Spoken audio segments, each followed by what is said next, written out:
Welcome to Club IDIC. Tonight, we will be celebrating First Contact by watching Star Trek First Contact and discussing saving humanity. Please enjoy this meeting.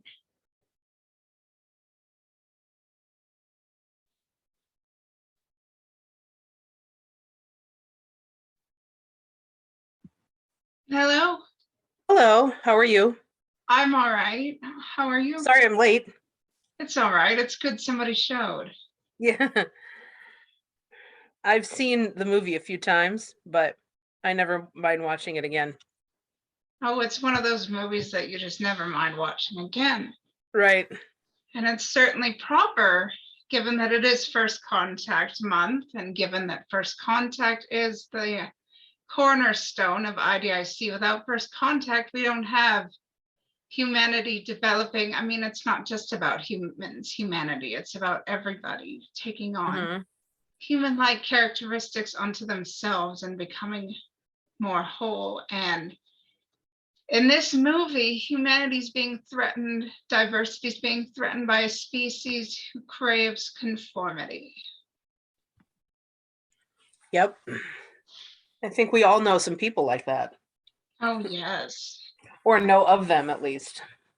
Yes. Florida, for one. Right? Texas. I'm still trying to get my head around the fact that that don't say gay thing became law. That's sad. I mean, I don't know if they think that gay people aren't going to be a thing anymore if they stop saying the word. I'm not really sure, you know, the logic there. And since that's a bill, who knows what else could become? Bills and law, every other facet of diversity could become threatened because that became a law. Yep. You're not and kidding. Humanity could go backwards. Yeah. Oh. We are 2 years from sanctuary cities. True. And it's a grimness. It's a grimness that we have to face. And I mean, those are purely fictional, but we're seeing it all over the world. Yeah, I mean, I'm really concerned about the rise of nationalism globally. And, you know, it's not this year that it suddenly became a problem. I think Trump's political ascension is a symptom of it already having risen globally before he was elected. Oh, indifference has always been a global problem. I mean, as far as I can, like, racism has been a problem forever. Ableism has been a problem forever. In my world, ableism became a problem when I was 3 years old. That's my first memory of it. My mom had to tell me about it, but it became a problem when I was 3 years old. And she told me that the doctor suggested I go in a group home. That's when it became a problem in my world. Yeah.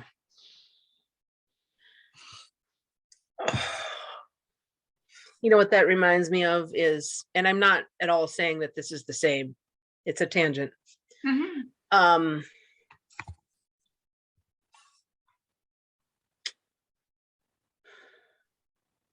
Sorry, I'm trying to decide how much to say here.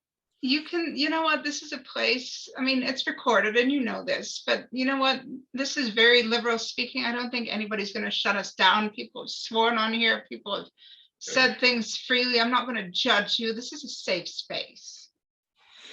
I appreciate that. So it's been a lot of years ago now, but someone that I loved very deeply died suddenly, and he was very large. Like, he could have been one of the subjects of the TLC docuseries My 600-Pound Life, and I'm not exaggerating. And after his passing, I looked at how what I'll call sizeism So this is the connection. The thing that made me think of it was when you said the doctor said, and he said an ableist thing. So that kind of triggered in my brain the fact that, at least as of the year I was looking into it, or the year the article was written, I saw an article about how sizeism is still a thing in the medical field. And, I still to this day hear stories about people who go to the doctor for X, Y, and Z that may or may not have anything to do with their weight. And all the doctor can say is lose weight. Exactly. And, it's especially, it's never good for sizeism or ableism to come from anyone, for sure. But when it comes from a doctor, it's got this extra layer, I think, of disappointment from me that's the case. Yeah. Because it's like, I do understand. I can maybe this will help you encourage your comments. Like, I've got endometriosis as well. One of the things that people think contribute to it is weight. It absolutely not. I don't know what creates it, but yeah, people are like, oh, maybe you should lose weight, blah, blah, blah, blah. And it's like, no, weight loss helps you with the pain, but it doesn't make the disease go away. Yeah. Fortunately, my doctor hasn't harped on that. I mean, there have been a few times that she has kind of mentioned it, but not like bringing it up and saying this is a problem. It's been more like in passing. And actually, I saw her recently for an unrelated reason. And as usual, when I walked into the back part, the physician's assistant, who always, checks me in, was like, we're going to step right over here. And that's where the scale is. And I was like, I had thought before that maybe I should say the following, but I never did it. And then the other day I did it, which is, I'd really rather not be weighed unless it's medically necessary. And she just goes, okay, step into this other, such and such exam room. And I was like, yes. I was kind of afraid that they would have a unenlightened attitude about it and try to get me to be weighed anyway. And it's not like I'm unaware. What am I trying to say? I know about what my weight is. Mm-hmm. And so I don't always enjoy being reminded, to be honest with you, because, I've got body image issues. Like, who doesn't? But you want your diversity to be respected, and you want others to respect your diversity, and you want to be vocal about it and not be ashamed for being vocal, correct? Well, I'm trying to grasp it. If I'm not, I'm sorry. No worries. Well, having body image issues, I don't like how high the number is. And so it's a personal thing. It's not, it's not me trying to preach diversity to my doctor's office, though, of course, I could. Well, I personally think you're very beautiful. Well, thank you very much. But it's more like, yes, I've got body image issues. So, hearing the number or seeing the number doesn't make me feel good. And in addition to that, one of the inputs to the body mass index is weight, and the body mass index is bullshit, because the body mass index was created by insurance companies or some people who didn't actually have medical knowledge, and they came up with this scale or this measurement as a way to reduce their risk or whatever it was. I need to get stronger about learning the actual history of the BMI so I can speak about it more intelligently. But my point is, it's like demonstrably bullshit. So, and I would just rather not, in addition to not wanting to see the number again, I would just rather not contribute to the furtherance of using weight as any kind of indicator of how I'm doing physically unless it's directly related to my physical issues. I think the whole forcing of it, like medically, like medical practitioners, it creates a lot of trauma, and trauma is a very real thing. And I don't think the medical system really realizes they contribute to the trauma with their Yeah.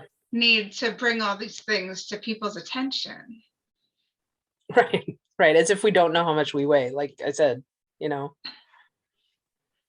Yeah, and I know trauma is a very real thing, and people don't really realize that. And that's, another thing in first contact, that people don't realize that trauma builds up over time and it's a long-term thing, and everything can contribute to trauma or remind us of trauma. And it's okay to acknowledge that and just be like, respect my space. I'm still dealing with this trauma. Like, leave me alone. Don't force me to relive it each and every freaking day. Yeah. I don't know if I'm going off on 50 tangents. No worries. Am I making sense? Yes, you are. So yeah. So I'm thinking more about the theme, how you called this meeting, what you called this meeting, Saving Humanity. Yeah. And obviously that has the tie to the movie because that's what they do in the movie. And save humanity from, Borg assimilation. Excuse me, but I think so often about how we being average people, ordinary citizens, if you will, what kinds of things can we do to stem this tide of nationalism and xenophobia and all the nouns that describe the different kinds of discrimination, basically. We can behave inclusively. Yeah. Instead of just saying we're behaving inclusively, we can actually show it with our actions, perhaps. Mm-hmm. That's just an idea I'm tossing in the pool. Yeah.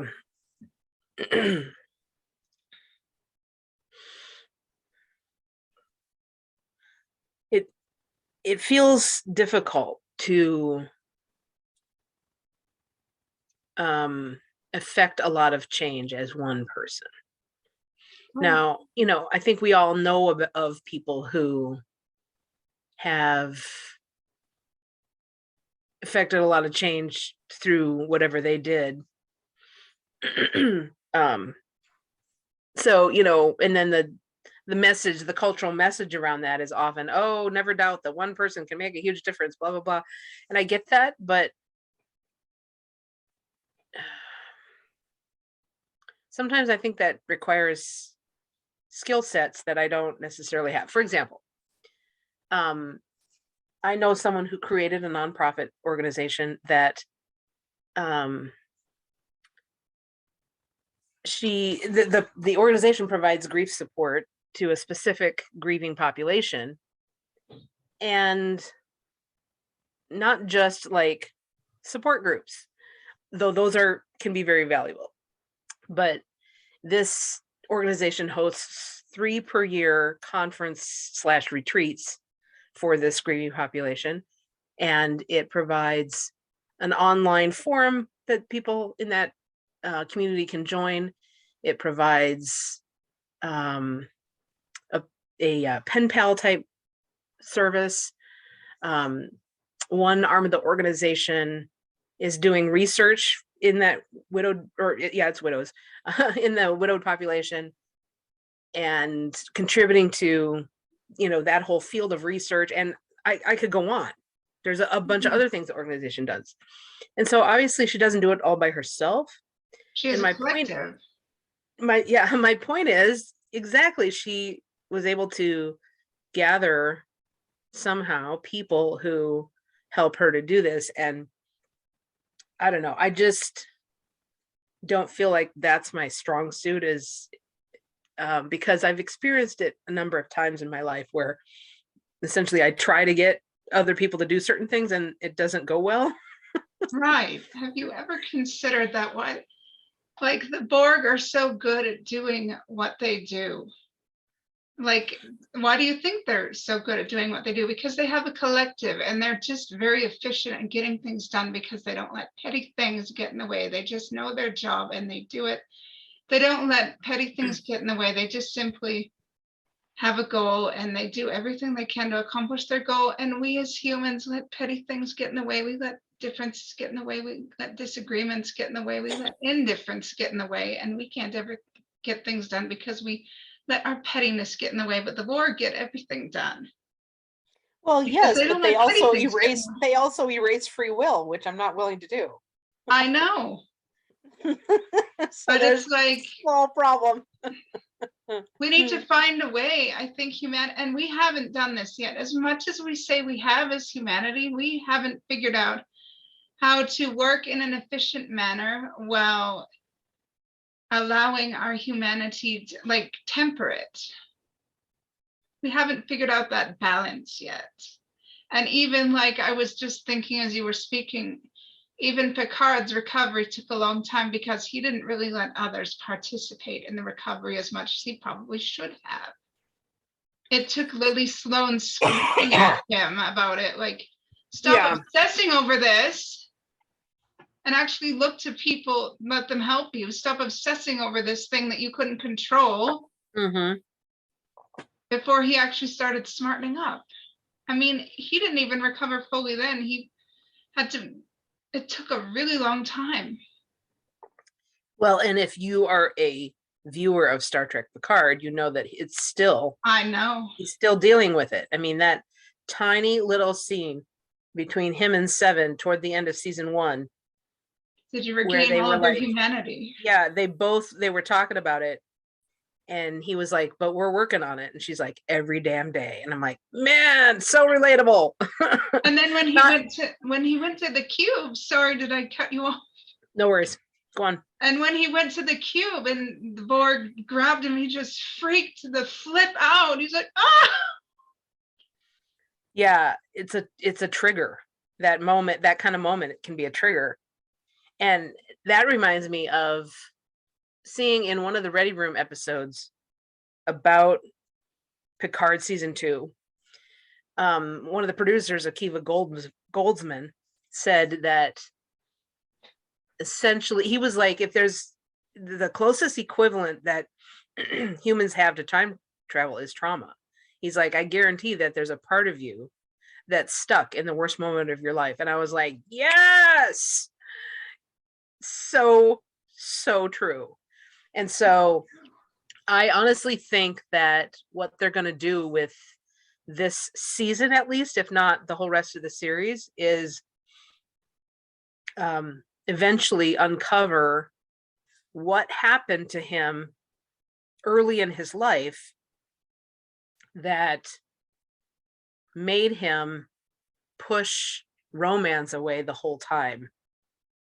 And even when he's, an elderly man and someone's interested in him, he starts to go for it and then pulls back.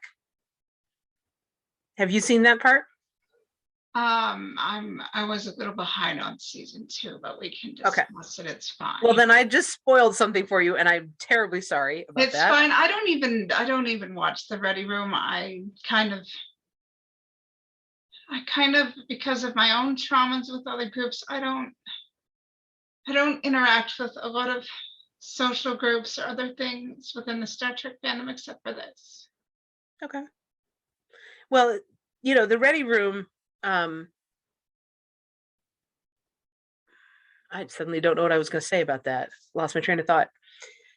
But at least you don't yet know who expressed an interest in Picard.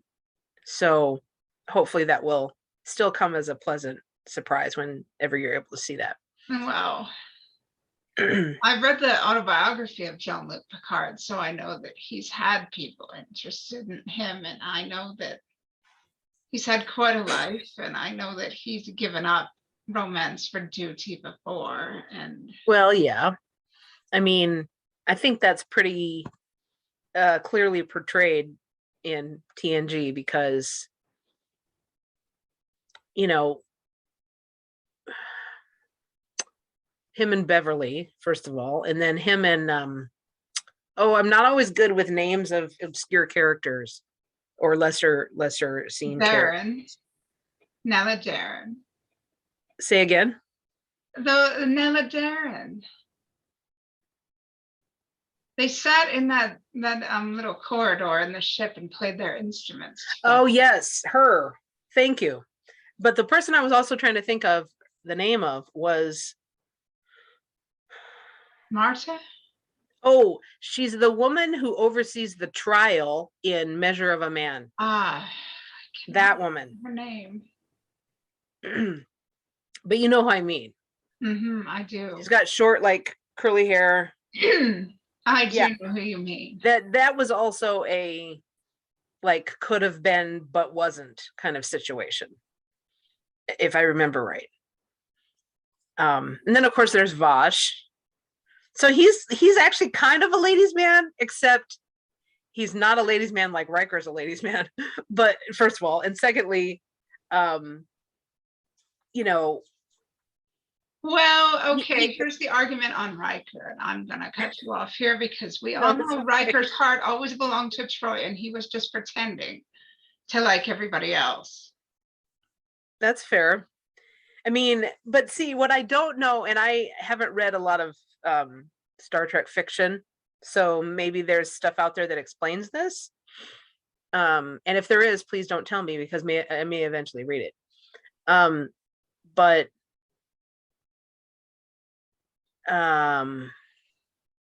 what I don't know is the history of like, okay, so first episode of TNG, they see each other, and because of unheard or unspoken but played over audio dialogue in their heads, we know that they already know each other, blah blah blah, but it's not explained like how they knew each other and why they're not together. And obviously once they start working on the bridge together, it's a bad idea for them to hook up. I get that, but there's an answer for that. Don't tell me. No, go watch the episode where Riker's split in two. Oh, Riker finds his twin. That explains it a little bit. Well, the one where they find Thomas. Yes, that explains it a little bit. Okay. See, I don't have it all in my head like some fans, you included. Okay, that's. I have a lot in my head. Trust me, I have a lot in my head of Star Trek. But man, these things that happen in single episodes and are never spoken about again, I don't retain it all. I mean, I'm 52 now, and I'm starting to wonder if, the whole like, I take in so much more and other things fall out kind of thing has started. Oh gosh, you know what? My mom swore on everything that we used to watch it as a family, TNG as a family, when I was young and we lived in High River, Alberta in the late 80s, early 90s. And we used to watch it on television as a family because I was born just a few months after Next Generation started live. And she might have been right about that. Mm-hmm. But I'm also on the autism you were born in 1987, is that right? Yes. I graduated from high school in 1987. And perhaps, being on the autism spectrum, we tend to assimilate information that we like a lot. And we just geek out on it, probably. I don't know. Interesting. I don't know. I've only had an accurate diagnosis since I was in my 20s, so I don't know, but that's probably where you'd find that answer is in that episode. Do you happen to remember the name of it? Oh gosh, what is it? I'm really terrible with most episode names. Certain really famous episodes, I remember the names, but I'm not the kind of fan who's going to remember every episode name. It's just not happening. I believe it was Second Chances. I just Googled it. It's Second Chances. Okay. don't remember names of episodes. Sometimes I remember plots. Hmm. I won't spoil it, but that's because I know Tom Riker appears in DS9. This much I know. Hmm.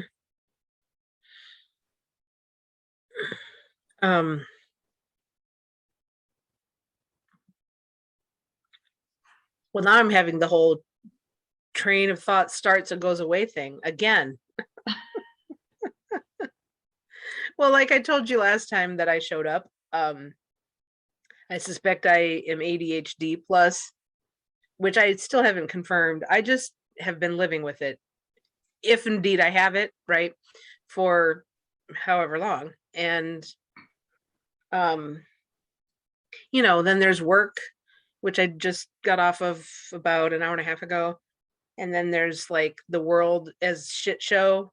Oh, wow. And you came to spend your after work time with me. That's absolutely kind of you. Well, I thought this might be fun. It is fun. It's small right now, but hopefully more people will show up as it gets later. Yeah. I've been very focused on the war in Ukraine. Yeah. And to the extent that I'm trying to watch through. Okay, so let me back up. I don't know how much of this you know, so I'm not trying to insult your intelligence. But the president of Ukraine puts on his Instagram daily multiple posts, many of which are videos of him speaking and updating his people on the situation for whatever happened that day. And not all of them are translated, but a bunch of them are. And so I am trying to watch all the ones that have English subtitles. And I'm super behind right now. I'm watching right now from about 2 weeks ago. And anyways, I'm just thinking aloud about it because it's one of the many things that's heavy on my brain. And I'm disappointed, frankly, in how it seems to me, at least, that most Americans have tuned it out. I base that on my social media feeds mostly because I don't watch the news. On Twitter, for example, there's that right-hand column that tells you what the trending topics are. And Ukraine's always at the top, except I think it's actually just up there because it's news. The little subheads that say trending whatever, those come a little bit further down. And so I'm like, I don't know if it's trending topic or if it's just up there because it's the biggest story in the world. Most of I post a lot about it on Facebook, and 9 times out of 10, I make those posts public. And my Ukraine-related posts get almost zero interaction, almost zero. Well, if I don't know if we're friends on Facebook. Otherwise, I would read them and comment. But well, remedy that. You're welcome to friend request. I'll certainly okay. But I think it is with most Americans. It's not personally me, but I think most Americans say, "I'm not sure how this affects us, so why should we care about it?" The apathy is appalling. Well, the apathy is appalling. I'm with you on that. But I also think, and this is based on hearing experts like Hillary Clinton and former ambassador to Russia, Michael McFaul. She's an expert. And she's an expert. I mean, she's met him. She was Secretary of State, and dealt with him directly at many times. And he hates her, by the way. And it wouldn't surprise me if so much of his antipathy, or a bunch of his antipathy toward the West, is based on his hatred of her specifically. But I digress. So she's met him, dealt with him as SOS, former ambassador to Russia, Michael McFaul, Russia expert Ann Applebaum, former U.S. ambassador to Ukraine, Marie Ivanovich, and others. I hear all these people through Hillary's podcast, through guest spots on the Late Show with Stephen Colbert, blah, blah, blah. And I hear all these people who say things like, he's not going to stop at Ukraine. Well, now, maybe he will if he is decisively defeated. And of course, his troops are not performing well because they were not well informed and they're not well supplied and. But the air, superiority is killing Ukraine. And it pisses me off that we are not giving them planes. Like, they need fighter jets, they need other kinds of weapons too. And I'm not qualified to tell you exactly what those are. I've seen posts from the president of Ukraine and other people in the Ukrainian government as to what those exactly are, but they need fighters. They need fighter jets for one. That's the biggest thing they need. They do. And the West, I mean, I get not wanting to be at war with Russia, but I think if we don't respond strongly, including at least lending them planes, even if we don't give them our pilots, they have pilots. There are Ukrainians who know how to fly fighter jets. So I think if we don't do that, at least we may regret it later. And I'm just, I just feel like he's not going to stop at Ukraine if he can manage to push further west. And I promise I'm done after this. He is not, necessarily hating NATO expansion. He hates democracy and expansion. He is anti-democracy. And so we, the United States, are the biggest representatives of democracy in the world, and he hates us. And so if he's trying to pick off, your Eastern European nations one at a time, starting with Ukraine, well, that's going to affect us eventually at some point. Also, the other side of Russia practically butts up to Alaska. That's us. Mm-hmm. It's like I stood on my own soapbox. I started it. No, you never have to apologize here. Please don't. I may get pissed if you do. Don't apologize for being late. Don't apologize for your opinions. Please, for the love of God, do not. I love opinions. They're lovely. They're beautiful. They're IDIC. Yes. Welcome. Well, good. I probably apologize too much. You do. General, everybody does. It's annoying.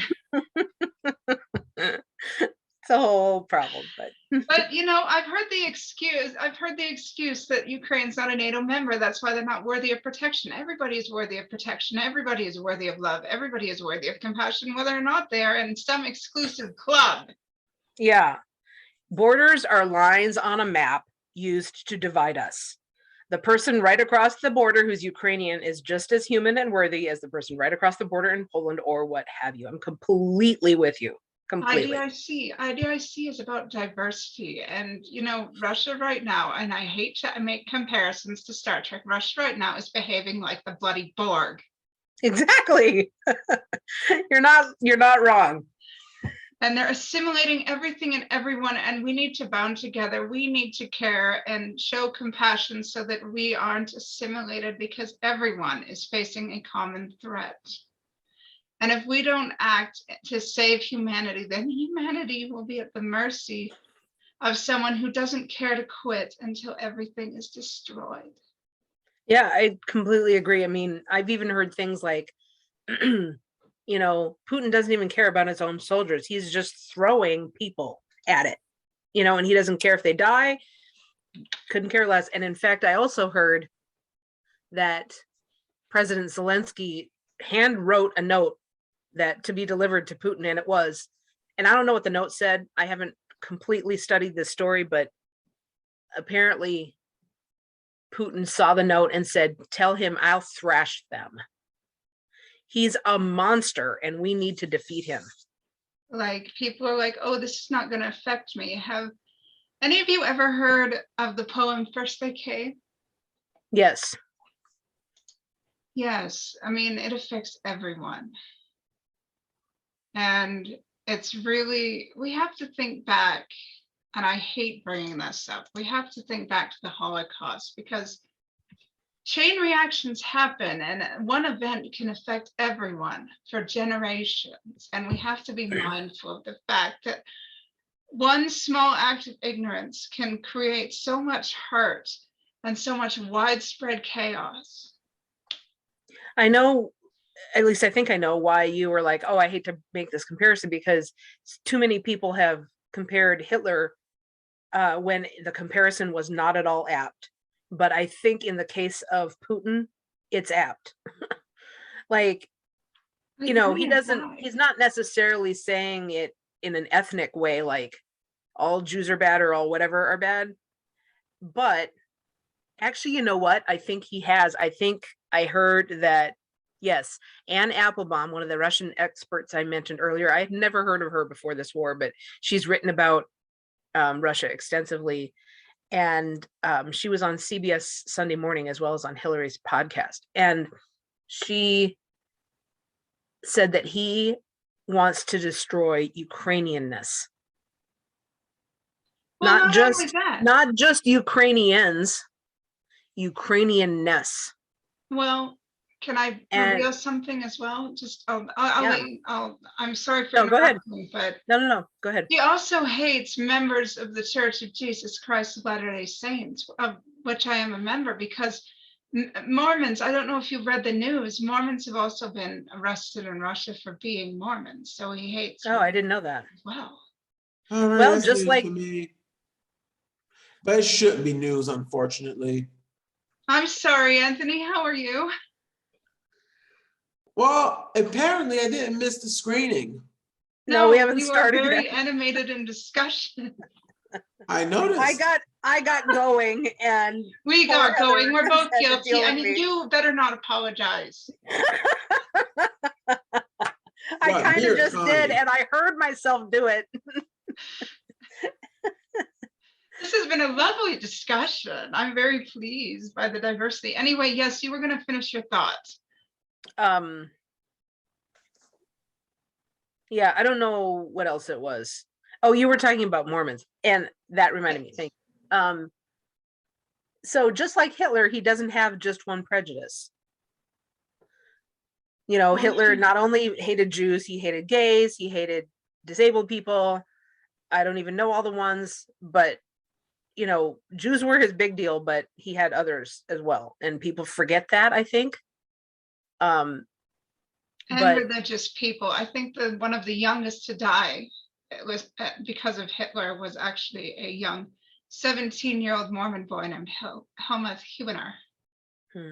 He was originally on Hitler's side, but then he changed sides and he was eventually executed for his beliefs and refusing to. Even his own Mormon bishops, some of the Mormons actually took the side of the Nazis in World War II. And it's a rather sad book. I would encourage you to look up and research Helmuth Huener. okay, I need to take a break. I will be back in a minute. Anyway, yeah. Anyway, Anthony. Yeah, we got kind of intense because we were talking about IDIC and diversity and how the Borg seek to conform and how it's so parallel and so comparable to real world events. Well, says one thing Star Trek has been good at, being a barometer of current events. Kind of think like Discovery versus, I don't know, the original series. Like season 1, why are they using all this profanity when this Klingon war and stuff? Wow, the original series, you had like episodes with hippies and stuff. Mm-hmm. It's a reflection of the time it was made. Like 56 years ago, it was like free love and Vietnam. And compare that to now, which is a little more pessimistic with the age. Where were we? Oh, The right. Asian terrorism. Yeah, people like, Ukraine you were mentioning. Yeah, everybody seems to be more on edge lately. And potty mouthed in the process. Yeah. So,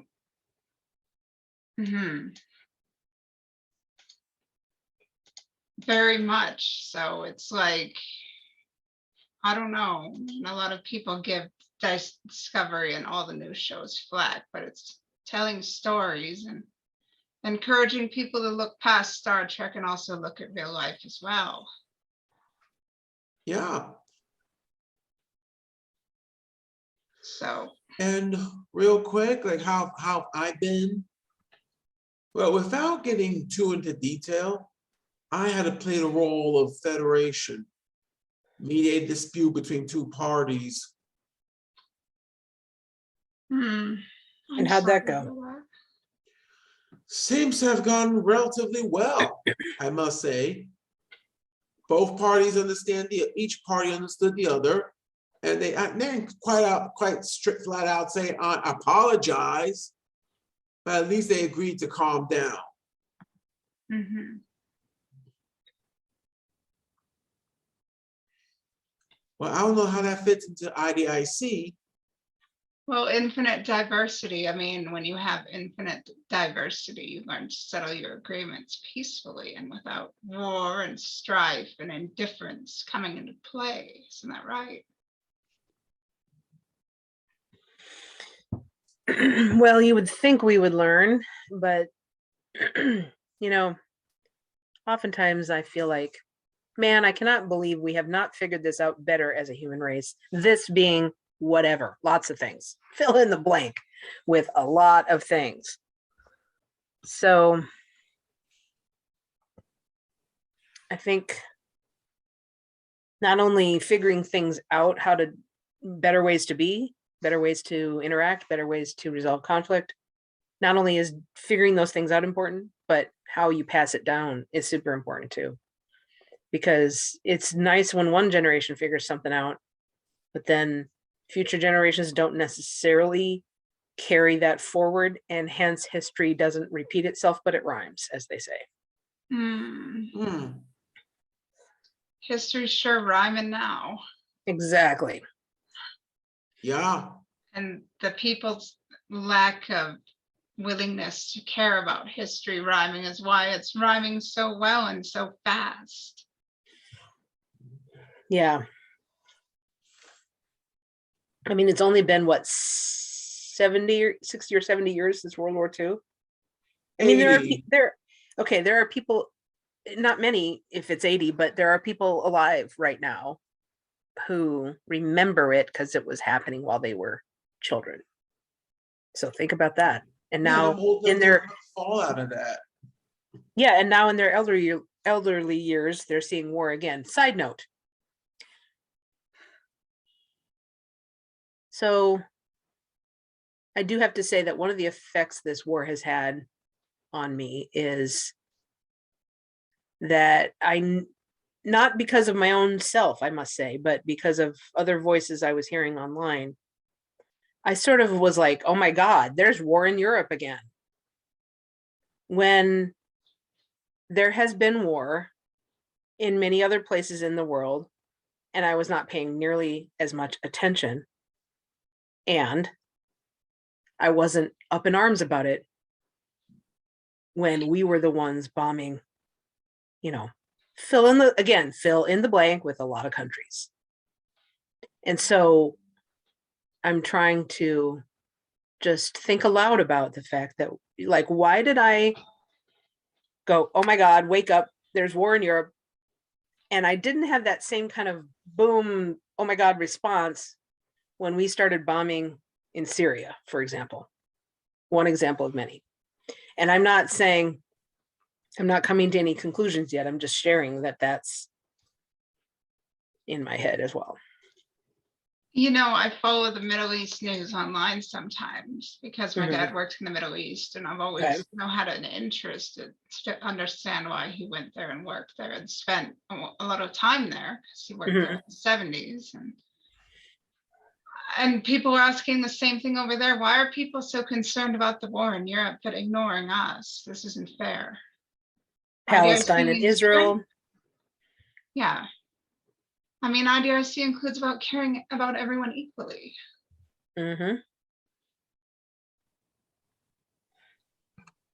But, I mean, we look at DS9 and past tense, and pretty much when Cisco, Dax, and Bashir get thrown back into the past, they get to explore the inequalities.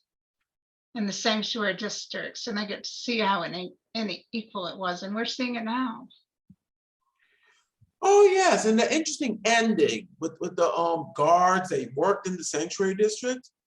Remember, like the older one was asking Cisco and Bashir, how did we let this happen? But Bashir, I think, said the better question is how do we prevent this from happening again?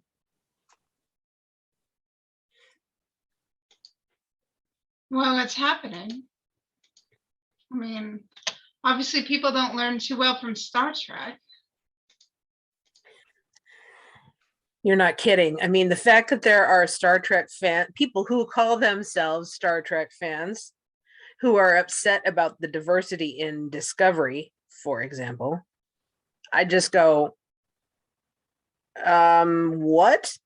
Just generally, because like, let's think about how revolutionary it was that there was a Black woman as an officer on the bridge in 1960, whatever.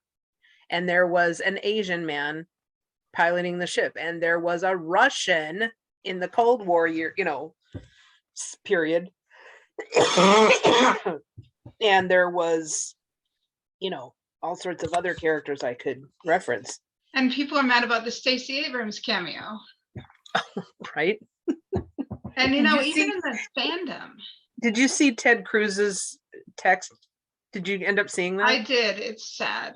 It's very sad. I'm like, Ted's jealous. And it's like there's even discontent and indifference in the fandom. Like certain people don't mingle among Trek groups anymore because, God forbid that people with divergencies and differences exist among the fans, right? Well, and I actually recently unfollowed a couple of Star Trek related pages that I'd followed on Facebook.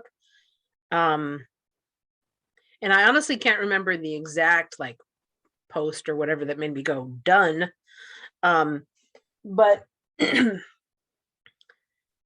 I think there's just enough negativity, and the pages in question don't publish a lot of negativity. I mean, they're fan pages, so generally they're positive, but whatever it was just made me go, I'm out, can't do it. So now I think I'm only following official Star Trek type pages, where you're going to find, teasers, trailers, positive, content, stuff about the, behind the scenes stuff, production, makeup, whatever. Right. And I'm interested in all that stuff, but at least I don't have to deal with people whining about, oh, the diversity in Discovery. It's like, that's been the point from the very beginning. I don't know what planet you're on. Wow. I mean, diversity is not a bad thing, but people are uncomfortable with it because they can't understand the pace of it. They can't understand. I don't know, it may be a bit much for them. It may be excessive for them. And so they're like, oh, this is sad and wrong and disgusting. So we can be afraid of it. And it's nothing to be afraid of. It's hard to get to know. It's hard to love. It may be hard to love, but it's certainly not unworthy of love or compassion. Am I right? Yes. Yeah. I just got lost and thought about, I'm trying to remember what it felt like before I had a dramatic shift. I'll explain what I'm talking about. I grew up in a religious home. It was fundamentalist Baptist, if that means anything to you. Oh, I am so sorry. Think about the Southern Baptists, which are more famous, and then put them on steroids. And that was our Can I apologize? Is apologizing appropriate? I've had other people react the same way. They're, as soon as I say the words independent fundamental Baptist, they're like, oh my God, I'm sorry. Not all the time, because it's not a super well-known subculture, but once in a while people know enough and they're like, oh my God, I'm so sorry. But the point in bringing it up is, we were very prejudiced for kind of obvious reasons. I mean, if you were gay, you were going to hell, and all sorts of, again, fill in the blank could be put there. And I'm trying to remember that mindset and why I felt that way.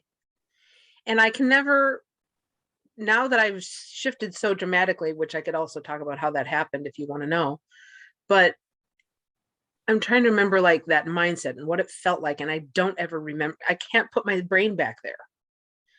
And the only conclusion I can draw is that I believed that because it was what had been drilled into my head since day one. And it was largely unquestioned. And then once I started questioning it and hearing voices from hearing other voices, those other voices made more sense to me. And I dropped gradually, super gradually, but eventually dropped all of that. And, what I tell people is that my worldview shifted dramatically and my politics came along for the ride. And, people who still subscribe to the kind of Christianity, well, any kind of Christianity, maybe, but the kind of Christianity that I grew up in would say that I am now just living for myself, as if that's a bad thing. But, okay, I live somewhat for myself. Surprise, surprise, we all care about our own lives. It's not a big problem if you ask me. But also, my circle of empathy has been blown open. And now I'm not perfect, and I'm not trying to say that I am. But my caring, the my heart goes out to thing can be for anyone. And there's no like asterisk and list of exceptions to the I care about people thing. So, yeah. Okay. That's wonderful. Yeah. That is wonderful. We should all, live for ourselves and live to support diversity and not pay attention to people's organizations and anybody's attempt to force us into conformity or into a box we're not comfortable into. And, I think, what do you think? Do you think we should hop to the movie? Yeah, I was just thinking that a minute ago. I Yeah. almost said, so are we going to watch the movie now? We should watch the movie. We've been talking for an hour. It's going to be an interesting IDIC episode, that's for sure. Well, it's a movie. So I'm going to let you to You it. do know you do know, Anthony, we're set to watch Star Trek First Contact, 2 hour plus probably movie. Yeah. Okay, just checking. Everybody's got it, I'm assuming. Yeah. On standby. I mean, I'll have to call it up. We will probably finish after you, Anthony. I say that because I'll have to get up and pee at least once, Yeah, probably multiple times. I know you wanted to know that, but I had to get it off my video shelf and put it in my little player. All right. All right. Any questions? Pop in the chat. I'll see you. Okay. See you later.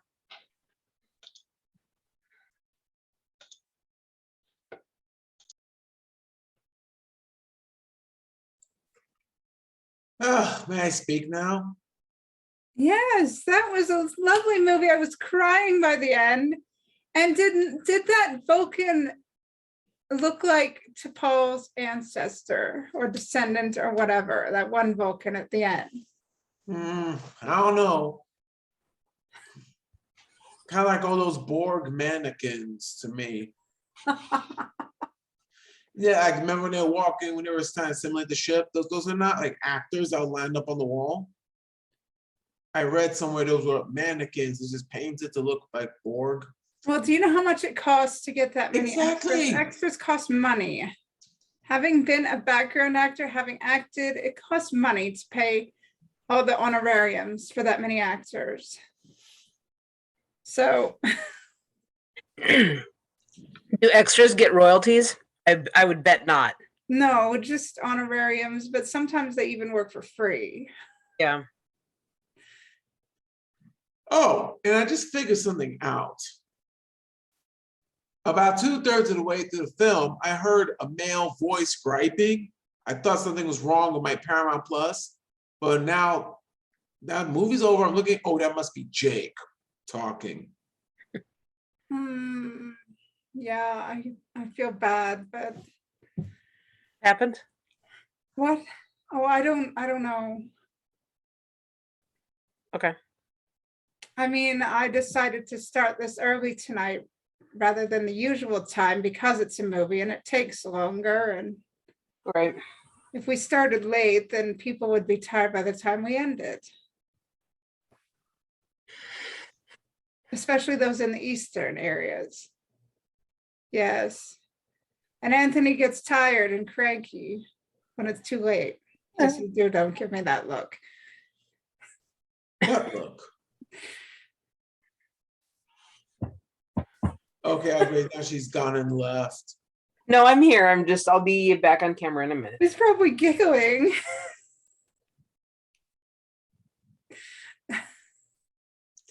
And that's, you went from crying to laughing.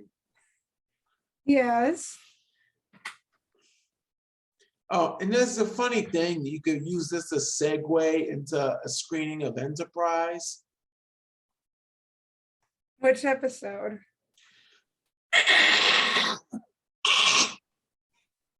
All right.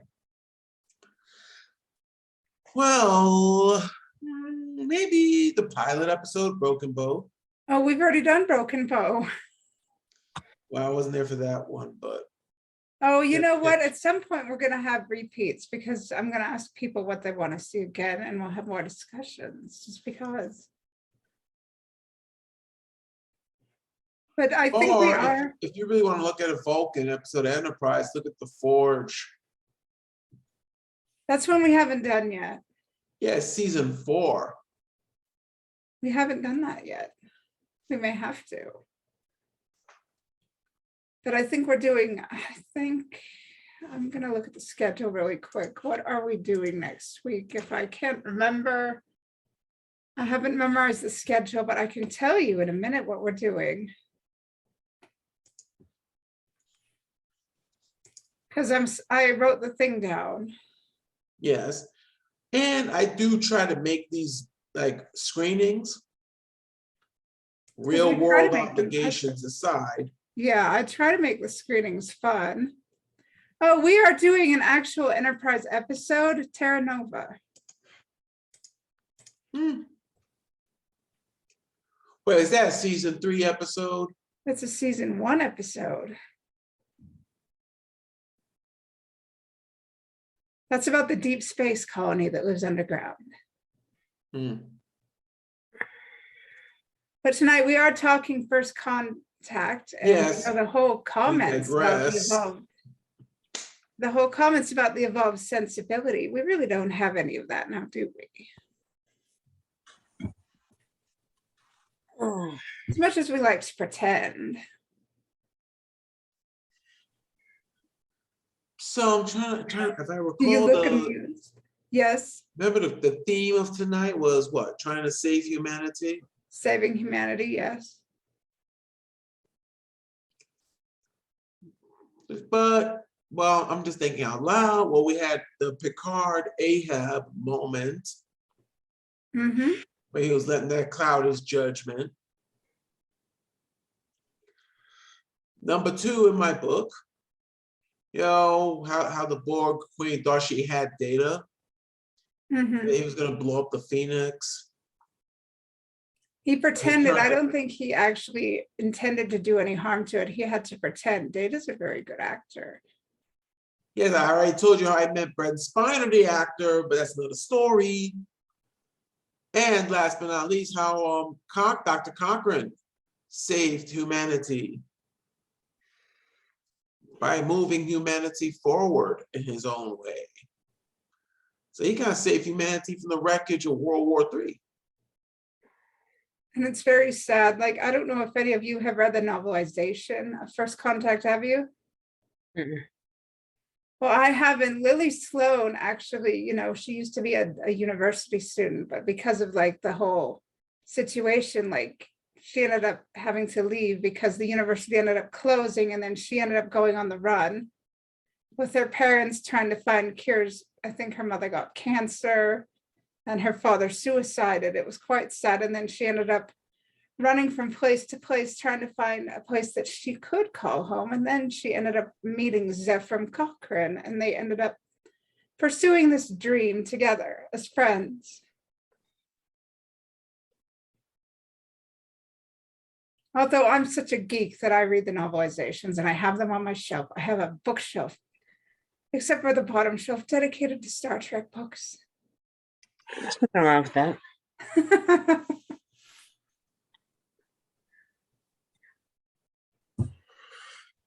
Anyway, yes, I'm. All right, now I need water soon again. Yes, it takes a lot out of us to watch that, doesn't it?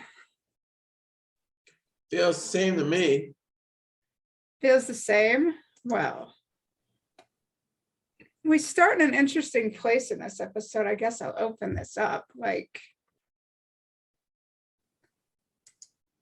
you never exist beyond some traumas. Just it's not possible. Like, each trauma, you leave a little piece of yourself behind there. It's inevitable, right?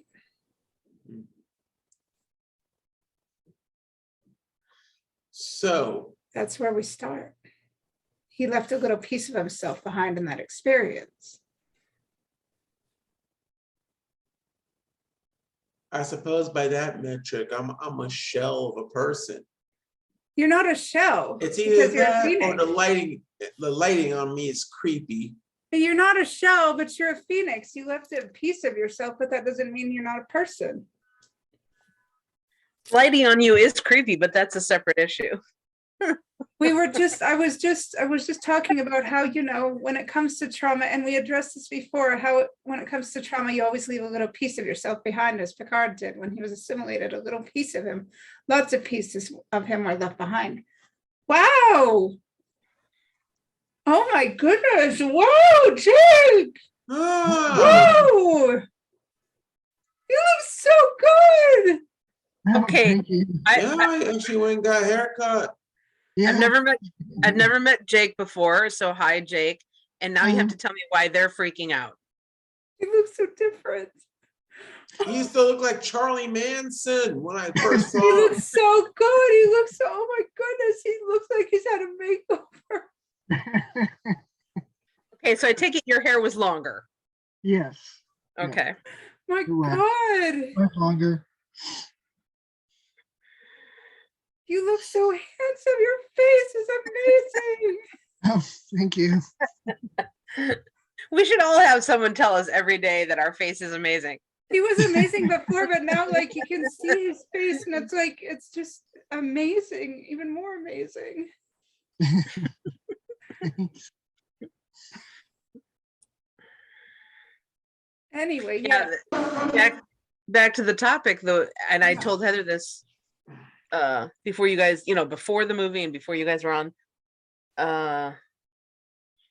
This isn't a spoiler, I promise, even though it relates to Star Trek Picard. I don't know who's seen what. So in one of the Ready Room episodes for Star Trek Picard season 2, Akiva Goldsman says that season is about trauma. And he said, if I remember that part right, and then he said something that I am not forgetting for sure, which is that the closest thing humans have to time travel is trauma. And then he goes, I guarantee you there's a piece of you stuck in the worst moment of your life. And I was like, oh my God, nail on the head, man.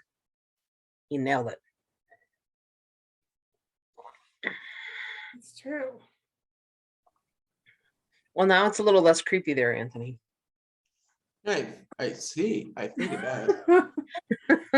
I had turned off the light too, because I like it dark when I watch things, And Connie, generally speaking. So then I turned it back on. Connie, now that you've mentioned it, mentioned it again, I've considered it more. That's why people write memoirs and essays and things like that. When people write for StarTrek.com or different Star Trek things and they talk about personal experiences, I suppose that's their way of dealing with their trauma. So they're not stuck with it. So it's out in history and people can, maybe relate to each other through their traumas, perhaps. I read a book recently that was about, I mean, written by a trauma expert, and it was about how traumas form and stay in our bodies. And I mean, the book, that particular book, was more focused on one-time kind of traumatic experiences. One of his other books, this guy's name is Peter Levine, and one of Levine's other books deals with more if the trauma was long-term and happened in childhood. And I'm like, okay, that's the book I need to read, unfortunately. But in any case, it was just really interesting to see how, not just because an experience is dramatic will mean it's traumatic. And if the inciting incident, the experience, if a person experiences it and then is very soon able to sort of work out all of the fight, flight, or freeze, stuck energy that happens right away, if they're able to work that out of their bodies, then they're much less likely to have it become a traumatic event for them. But if they aren't able to work it out of their bodies, then it gets stuck, like it literally gets stored in our cells.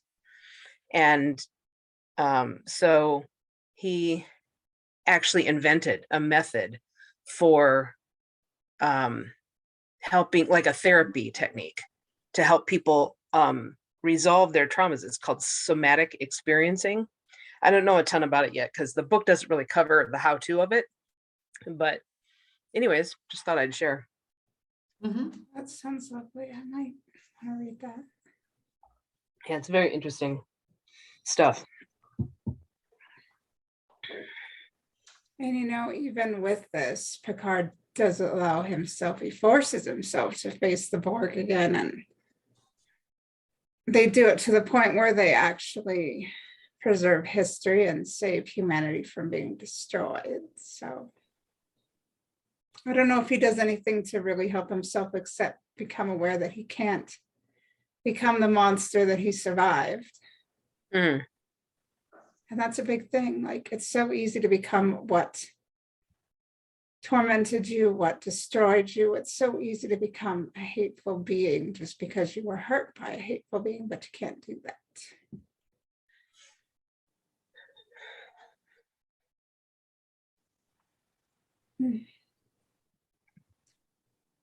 I don't know, but that's my belief. And I had to learn that through trial and error. Yeah, what do you mean by that? Experience. I'm a survivor of domestic violence and of bullying and of other things. And I used to be very angry. And, I used to also blame myself for the things that happened. And it's called carrying a backpack of inappropriate guilt, blaming myself for things beyond my control. And that also contributed to the things. And of course, I'd carry those things, and it would be like treating people like therapists and not really treating them like friends. And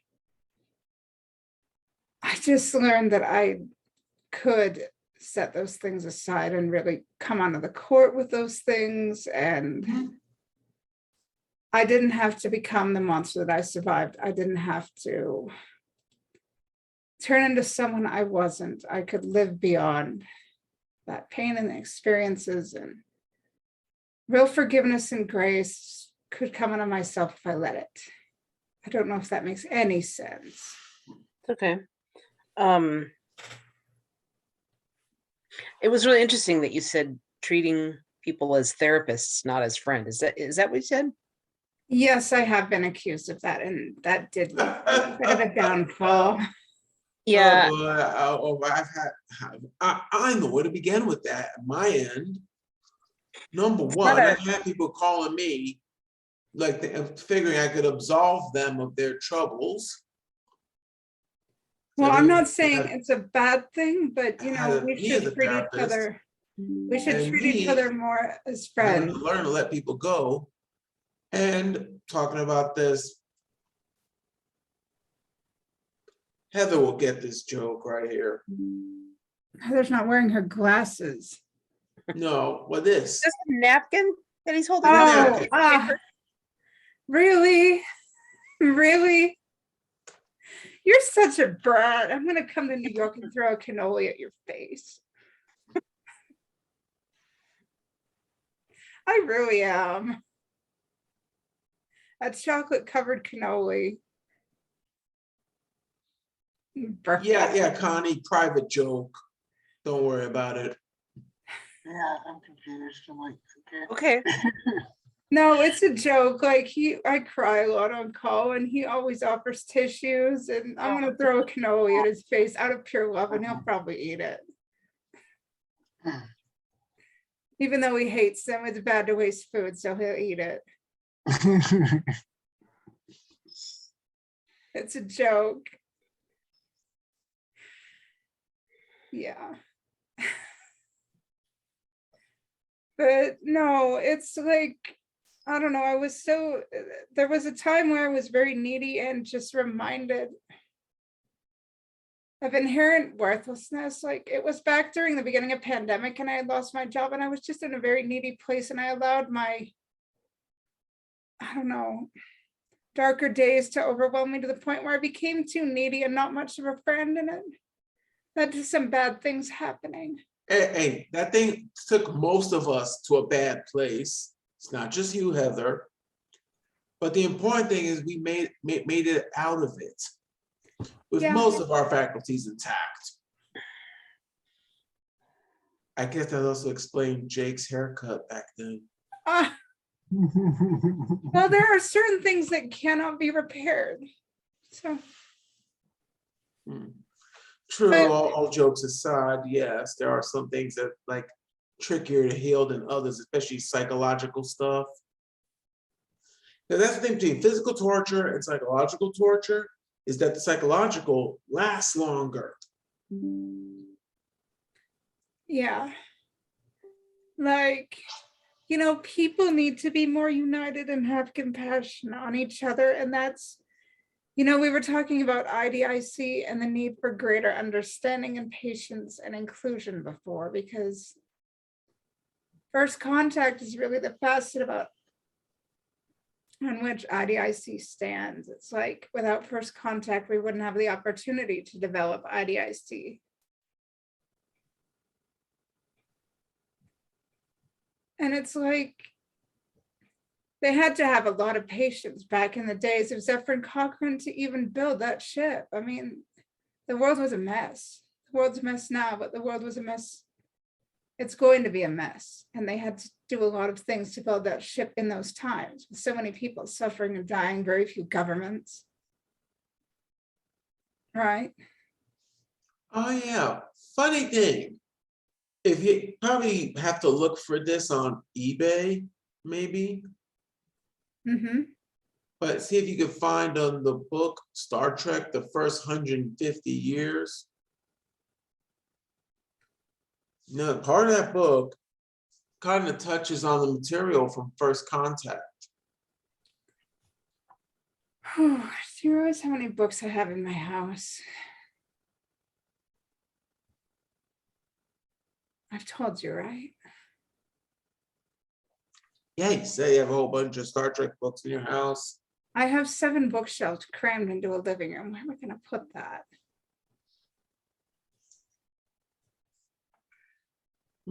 Off topic, you have any Titan books? Few. Yep, one of my favorite book series.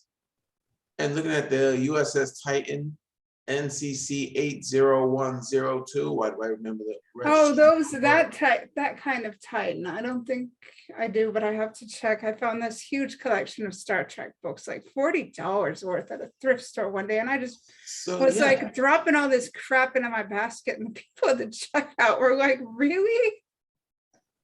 Nothing wrong to me. Connie, are you all right? You keep disappearing on us. That time it was just accidental that I hit the camera off button. Oh, so I'm fine. Thank you. what do you think? What did you think of the movie?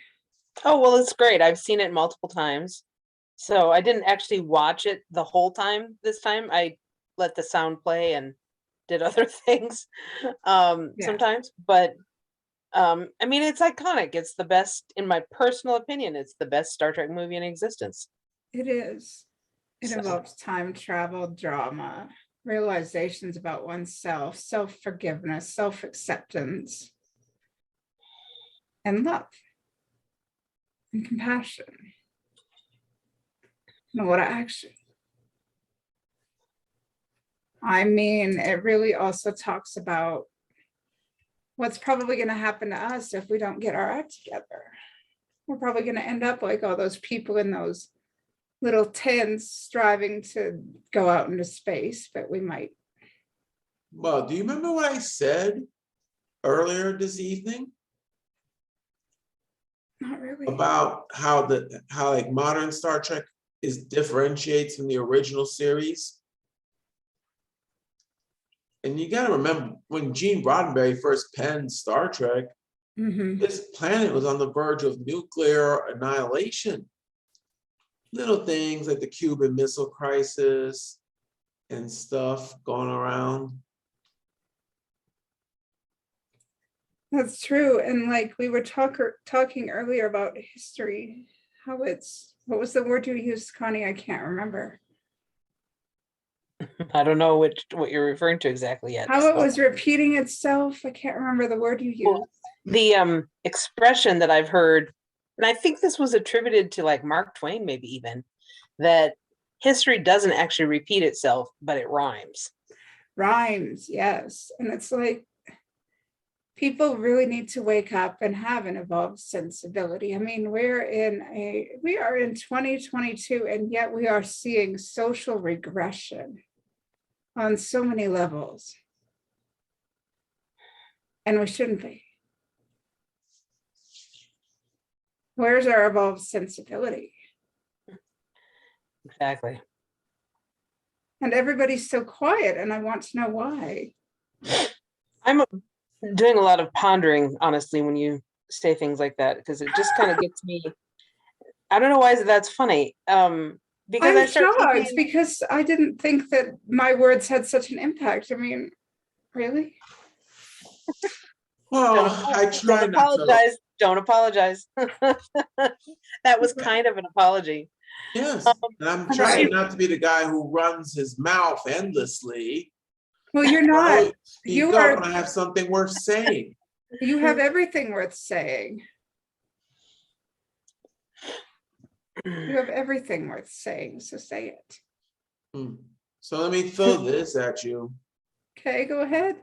No, to save society.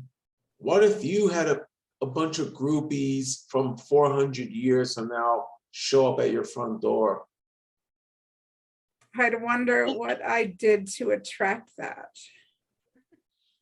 Or you're gonna grab a 40-ounce of malt liquor, run to the woods like Dr. Cochran did. No, I would never do that because alcoholism is very much an issue in my family lines, and I would never resort to that because it doesn't solve anything. I would wonder what I did to attract such groupies, and I would want to prepare myself for the responsibility of having such a fandom. Oh, okay, they're gonna put your statue in the Lethbridge Town Square in 10 years. Oh, that would be funny as heck. That would be amusing.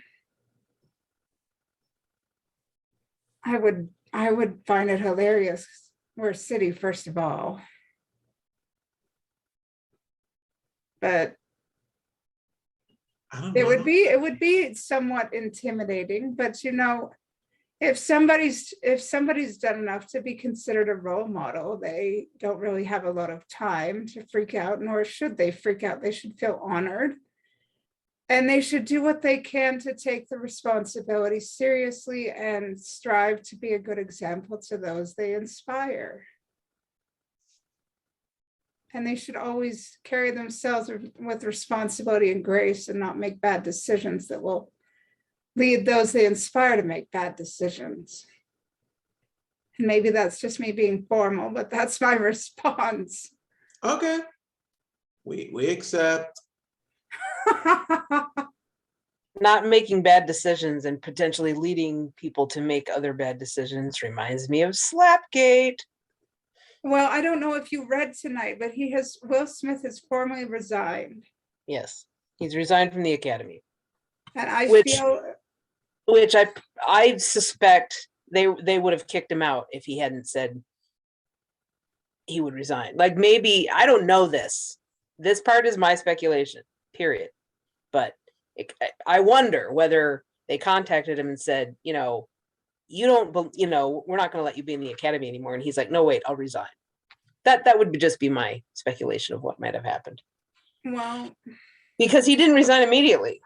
Not to mention, I haven't watched this part yet, but not to mention he stayed at the Academy, at the awards, and he got up and gave a speech, and I'm told he sobbed during the speech, or he cried at least. And he Well, talked about did they he talked revoke about the being a statute? vessel of love. Hmm. Anyways, and then it's not until like 4 days later that he says he's resigning from the Academy. Okay. Yeah, okay, give us back the Oscar, Mr. Smith. You Well, have then it more. wasn't he asked to leave? Yes. Well, actually, I heard since then that that's false. Hmm. Google Will Packer. That's the name of the guy who was the producer of the Academy Awards show. And I've heard that he's come out and said that story is false. What else was I going to say? Oh, the Academy being like, we don't condone violence in any form is a little more than hypocritical, because they have given Academy Awards to Harvey Weinstein, to Roman Polanski, to Kevin Spacey, to Woody Allen. So, yeah. I'd hate to say this, but what do those four guys have in common? Violence. That's the point. It's unfortunate that Also, they're men. Sorry, had to say it. Yeah, pale-faced men. That too. and it's unfortunate, not always equal in the world. And it's even more unfortunate that it's acceptable that way, that not always equal in the world. People don't strive for equality, and that's why things are the way they are. People suffer because of inequalities. That's why that we saw the conditions that we saw in First Contact, or that's probably at least part of the reason, the inequalities. That's why there was a Third World War. The inequalities, the indifference, the hate, the inability to look past the petty differences, as we mentioned in the before discussion. That's why there are wars. That's why there are conflicts, even right now. The inability to look past the pettiness, the desire to assimilate all that is different and unique. Like, some people don't like different and unique, and all they care about is assimilating everything.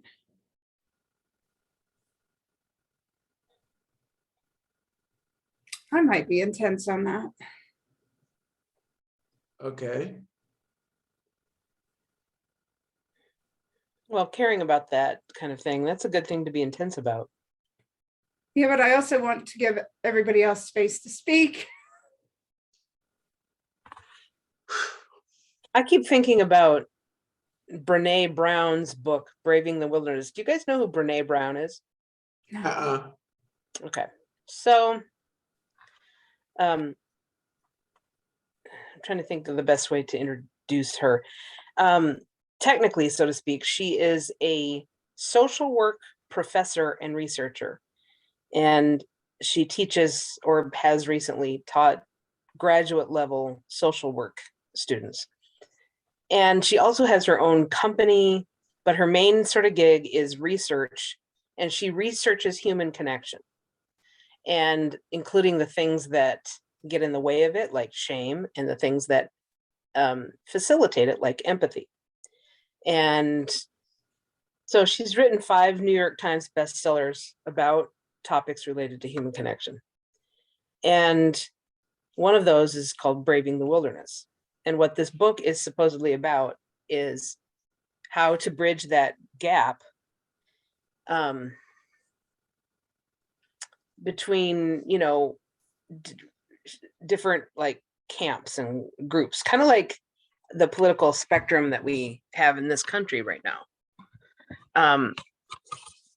Unfortunately, I need to read the book again to sort of figure out what her action plan seems to be, because the first time I read the book, I went into it thinking it was going to be about how to increase your own sense of belonging, because that's really what the book is about. I didn't state that well earlier, but how to increase your own personal sense of belonging, like on an individual level with other people, but it's more societal, actually. Mhm. So I went into it thinking it was about the personal level, because when I saw some media like interviews with her, and they would say things like, if there's one takeaway from this book, what would it be? And she would say, stop going around looking for reasons or evidence that you don't belong. And I thought, oh shit, that book's going to kick my ass, because if I look back on my life so far, well, let me put it this way, for many years, actually, I have characterized my growing up years, at the very least, and my young adult years as, you know, story after story of feeling left out. Mhm. Like when I was a kid, it felt often in many areas of life like I was a kid locked outside a candy store, not knowing why the door was locked. And all I could do is watch through the windows all the other kids who got to play with all the goodies. Okay, I realize that's very depressing. That's not. So, you know, I almost said sorry for the downer, but you know, that actually makes the not belonging thing actually brings up a good point. Like, you know, Starfleet told Picard, you don't belong in this fight because you were assimilated by the Borg, and we think you're not capable of being impartial. You're not capable of being on our side. So we're going to leave you out of this fight. You are going to be left out of this fight because you don't belong with us. You're going to prove to be a weakness. You're going to hurt our fight. And so they left him out. And of course, the Enterprise crew knew that that was a load of crap. Riker knew that was a load of crap. And Picard was like, this isn't fair. But, you know, I'm a member of Starfleet. I have to be loyal. I have to follow orders. And then he heard how much they were getting their butts handed to them. And he was like, oh, screw it. Screw Starfleet. What are they going to do? Demote me or whatever?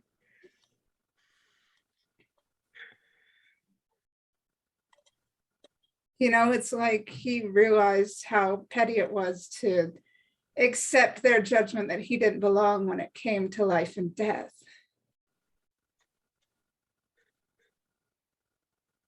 Does anybody have any thoughts? Just a quick question. So who is the author again that you mentioned? Brene Brown, Brene, is her first name. She came to popularity through a TED talk. Actually, it was a TEDx talk. X meaning an independently organized TED event. And in case you don't know, TED stands for Technology, Entertainment, and Design. But of course, now it's expanded its meaning to just ideas that are worth spreading. But anyways, her TEDx talk went viral. It's called The Power of Vulnerability. It's been now watched. It's like in the top 5 most viewed TED Talks of all time. And so if you Google her, that's probably the first result that's going to happen. Except, well, maybe her website, but anyways.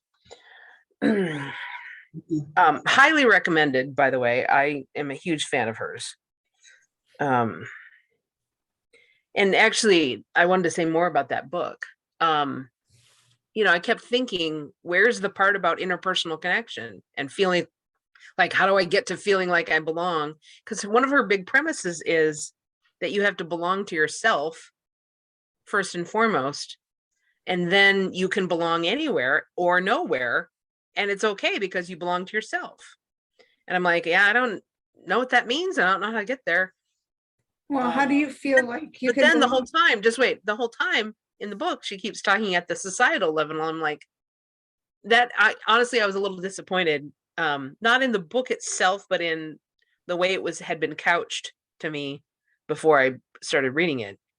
It just led me to believe that the book was slightly different than it ended up being.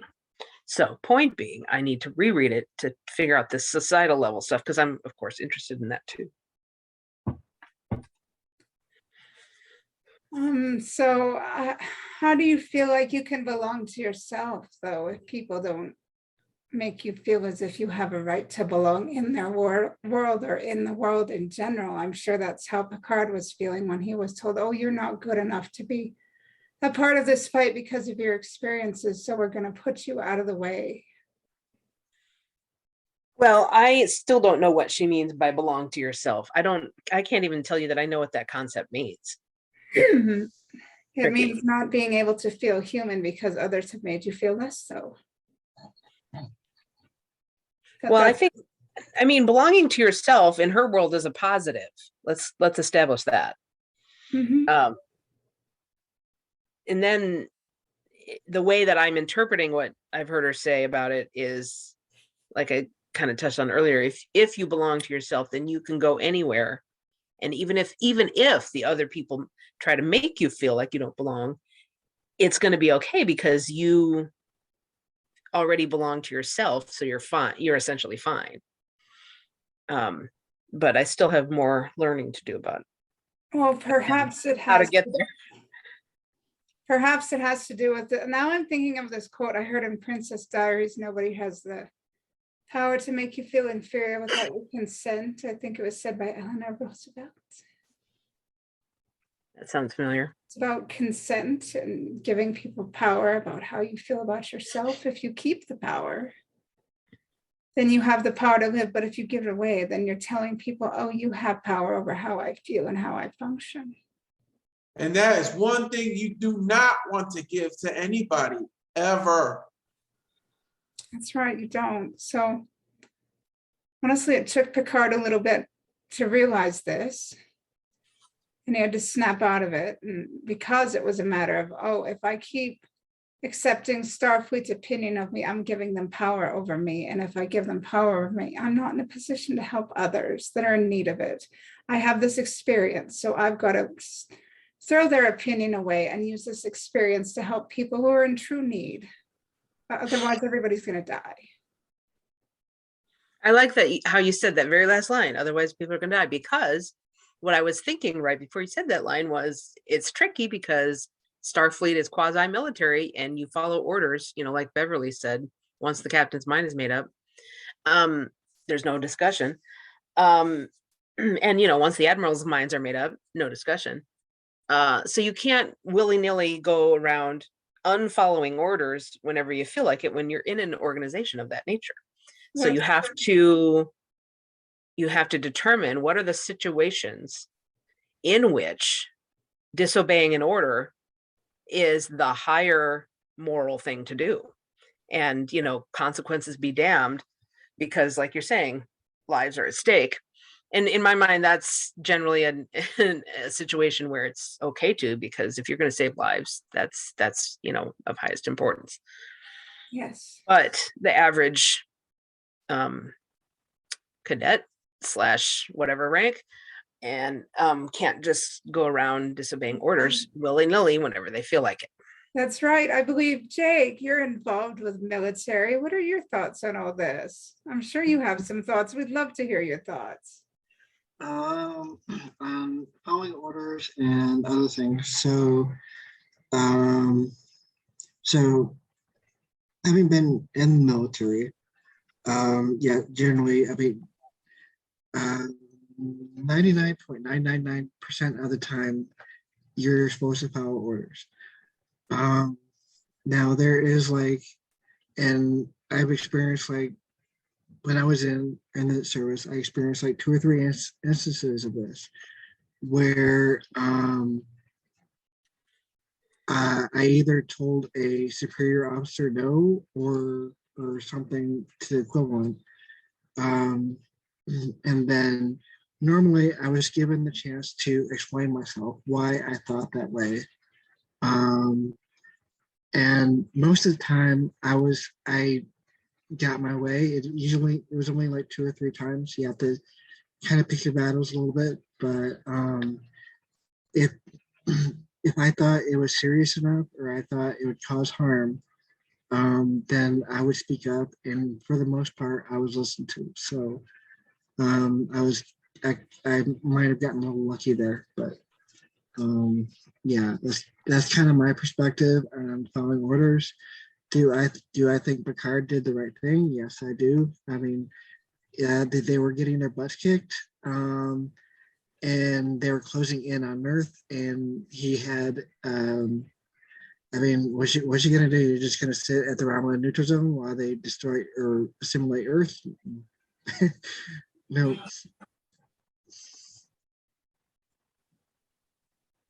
It's very true, because there's like, there's a thing like the letter of the law versus the spirit of the law.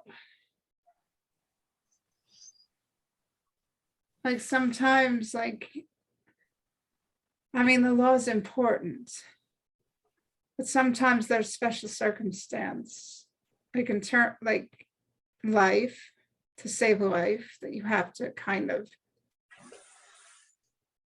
understand that the consequences are very much worth just breaking regulation. Mhm. Otherwise, something bad will happen. Mhm. So, I mean, the counterpoint to that, if you get a chance, watch the Star Trek short trek, Astronaut. I think that is a really good explanation on why or following orders. I kind of wish I would have seen it like 20 years ago, because I think maybe I would have made a few different choices than I did.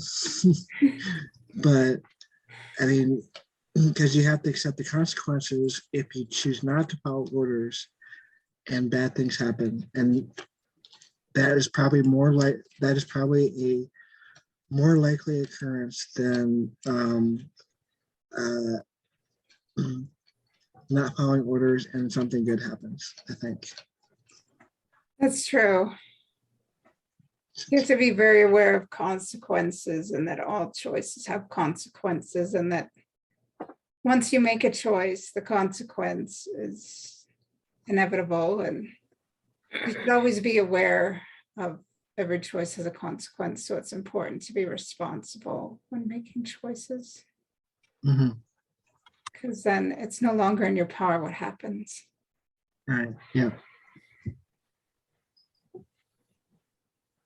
Yeah. So Any last thoughts? Anyone? I see we're all tired, and we've had a really good discussion, and I think that everybody enjoyed themselves, didn't we? Yeah. I think that we need to be mindful of the future. I think we need to be mindful that we need to do better in terms of IDIC. We need to be mindful that all choices have consequences, and the choices we make today can impact tomorrow, and that if we say we're going to be inclusive and loving and use our brain power and the power of our hearts to make a more inclusive, loving society that can prove to ourselves and to others that we're capable of a more evolved humanity. If we're going to actually say those things, we need to show them. Yeah, so we're gonna evolve. We have to act like we're evolved. If we're going to say that we want a more evolved humanity and a more evolved sensibility, we need to show that we actually want it through our actions and not just our words. Yeah, because if you're gonna say you're evolved, you're an evolved person or entity being, and you're acting savage, you might as well just go back to being a chimpanzee. Yes. Have you ever been in school? You see the painting where they show the evolution from walking on 4 legs to 2 legs? I haven't.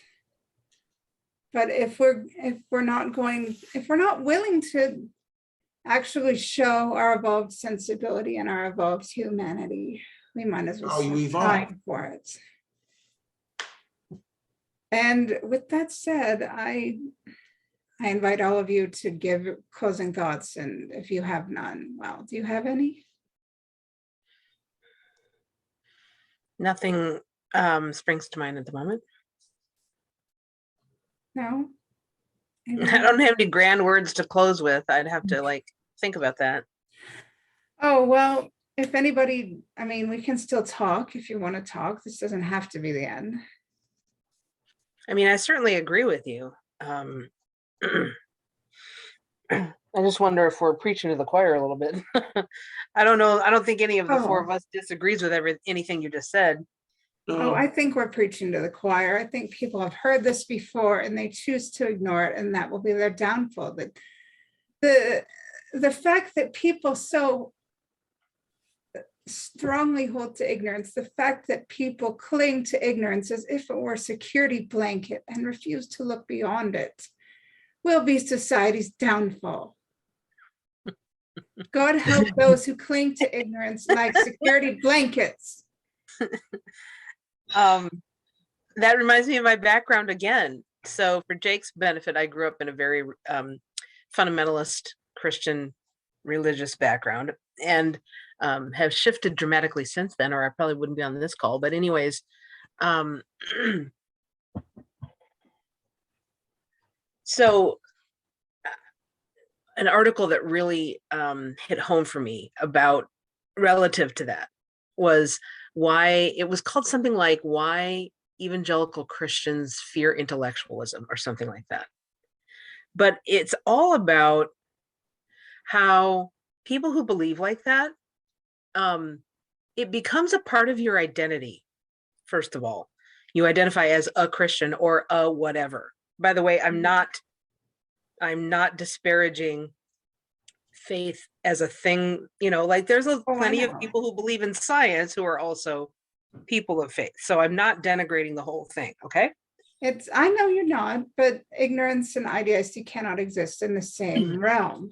Right. So I'm not done. So, yeah, it becomes a part of your identity. And for many faith beliefs, your beliefs are the highest order of things. They are the thing on which everything turns. Like, there's a wide spectrum within Christianity, but the kind of Christianity I grew up in, it was all about believing the right things. And that's what got you into heaven is the belief. So if anything threatens or even makes you doubt the thing that's going to get you into heaven, that's going to be an uphill battle to get someone to change that, because they believe, for the rest of my eternity, I'm in the good place, if you will.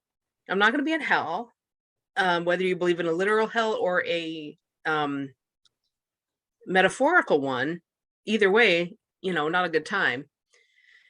So I am not excusing anyone from changing their beliefs.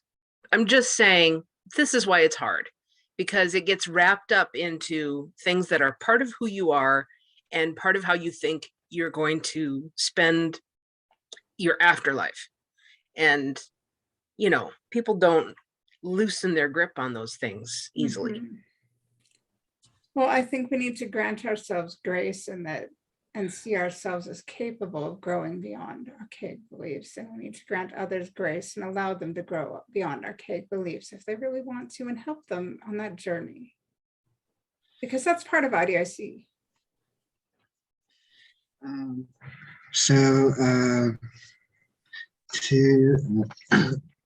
To your point, I kind of grew up in a similar background, and I suspect I'm at least a teeny bit closer to it than you might be, but I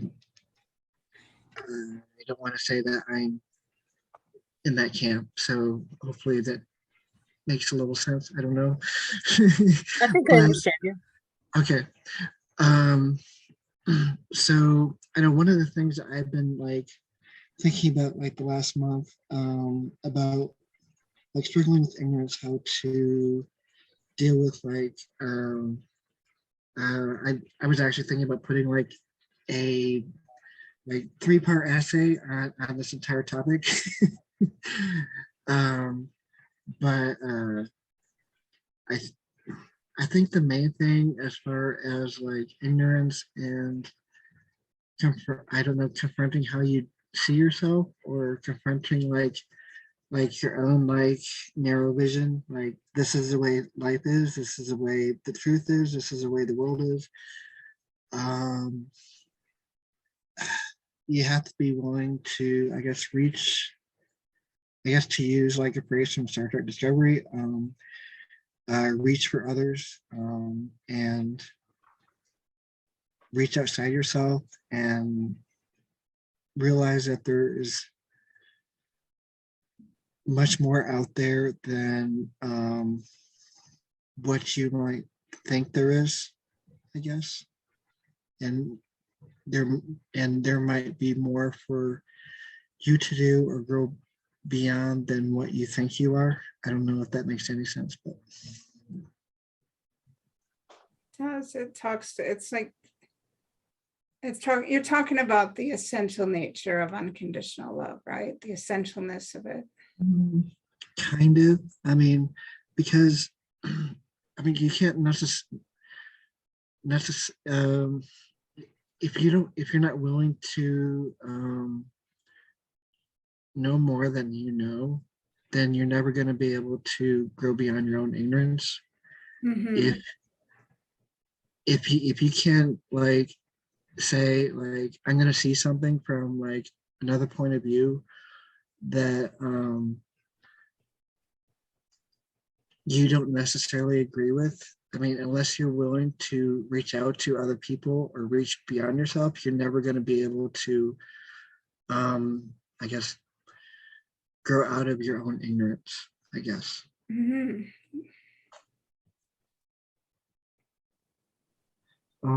I think you're muted, Connie.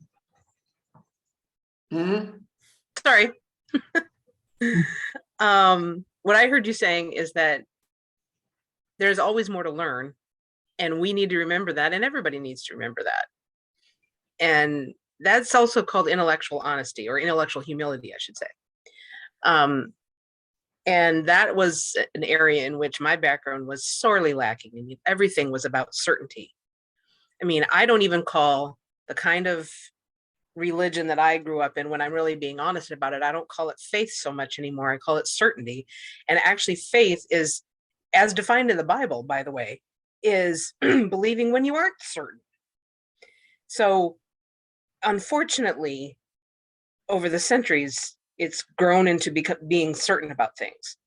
And it is honestly kind of a crutch, because it's, you know, even if it's subconscious, those people are so afraid of God, afraid of judgment, afraid of hell, afraid of blah, blah, blah, list is long, that they cling to these things that seem to make sense to them, or the parts of the teachings that make sense to them. And because it's something to cling to, and, you know, they get more and more certain just because it's comforting to be certain. And it's also easier to be certain, because if you can be certain about something, you don't have to study it and maybe land in a place where you're like, I don't know. And then you have more uncertainty in your life, and that's uncomfortable. Like, it's this cycle. I'm trying to think if there's anything else I was going to say about that. So yeah, I mean, I think that was the hardest part for me of deconstructing out of Christianity, was becoming okay with uncertainty. I mean, I'm now agnostic, so I've become okay with it for sure. But it took a really long time. It was hard. And, you know, that's IDIC. That is embracing IDIC, is becoming okay with uncertainty. Like, that's diversity, like being okay. That's embracing the unknown that you don't fully understand but are willing to accept. And that's a wonderful thing.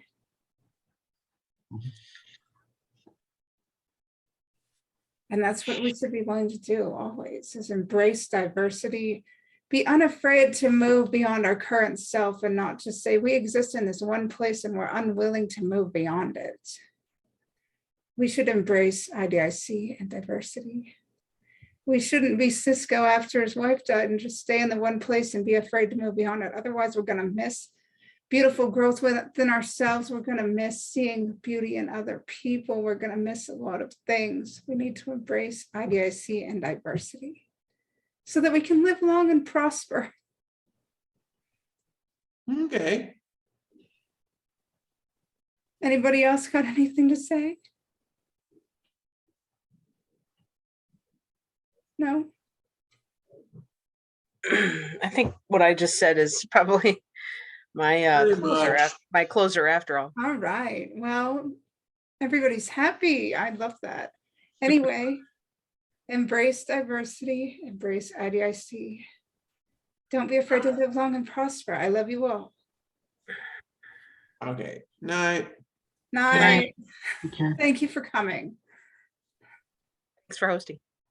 Yes. Welcome. It was a pleasure to host you all. Bye. Bye.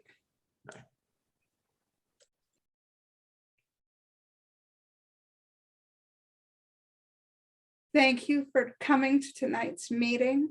Live long and prosper.